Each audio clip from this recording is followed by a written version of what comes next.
సర్కార్లా ఇంకా 3 మంత్రి పదవులు మిలిపోయినాయి కదా. అందులో ఒక్కదానికి షాడీల శాఖ అని కొత్త శాఖ పెట్టి ఎవరికన్నా ఇస్తే బాగుండనేమో అనుకుంటున్నారు చాలా మంది నెటిజన్లు. ఎందుకంటారా, పకోడీలు తిన్నంత అల్కగా పక్క లీడర్ల మీద హైకమాండ్ కు లీడర్లు షాడీలు చెప్పుకునుడే ఎక్కువ ఉంటుందట. అత్త తిట్టినందుకు కాదు, తోటి ఆరాలు నవ్వినందుకు అన్నట్టు కాంగ్రెస్ పార్టీల మీద పార్టీ లీడర్లు హైకమాండ్ కు చాడీలు చెప్తున్నారన్న ముచ్చట బయటకు వచ్చింది. ముఖ్యంగా మంత్రుల మీద ఎమ్మెల్యేలు, ఇన్ఛార్జీల మీద పార్టీ లీడర్లు ఇట్లా ఎవ్వరి కాళ్ళు ఎక్కిచ్చి కొత్త హెడ్ మాస్టర్ మీనాక్షి మేడానికి ఫిర్యాదులు ఇస్తురట.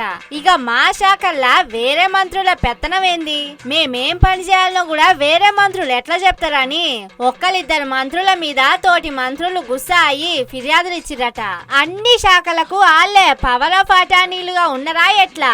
అన్ని ఆళ్లే చేసుకున్నప్పుడు మరి మీ మీద ఉండదు ఎందుకు? ఆళ్ళనే చూసుకోమనుర్రి అని గరం అయ్యి మేడానికి ఫిర్యాదులు ఇచ్చిరట. నిన్న పొంగులేటి మీద మహేష్ గౌడ్ సార్ కోపం చేసుడే దీనికి సాక్ష్యం అంటుర్రు. స్థానిక సంస్థల ఓట్లు ఎప్పుడన్నది పొంగులేటి చెప్పుడేంది, ఆయన ఎవరు చెప్పేటందుకు జర నోరు కంట్రోల్లో పెట్టుకుంటే మంచిదన్నట్టు వార్నింగ్ ఇచ్చిండు. మీనాక్షి మేడం ఆర్డర్లతోటే మహేష్ గౌడ్ అట్లా గరమైందని అంటుర్రు. అట్లనే ఉమ్మడి వరంగల్ జిల్లాలో ఒక మహిళా మంత్రి కూడా అన్ని శాఖల తలదూచి పెత్తనం చేస్తుందని హైకమాండ్ కు మొరబెట్టుకున్నారట. అదే వరంగల్ జిల్లాల ఇంకో మహిళా మంత్రి నోరుకైతే అడ్డు అదుపు ఉంటలేదు. ఆమె మైకు వాడితే పార్టీ ఇజ్జత్ బోర్డు ఖాయమన్నట్టు ఉన్నాయి ఆ మాటలు.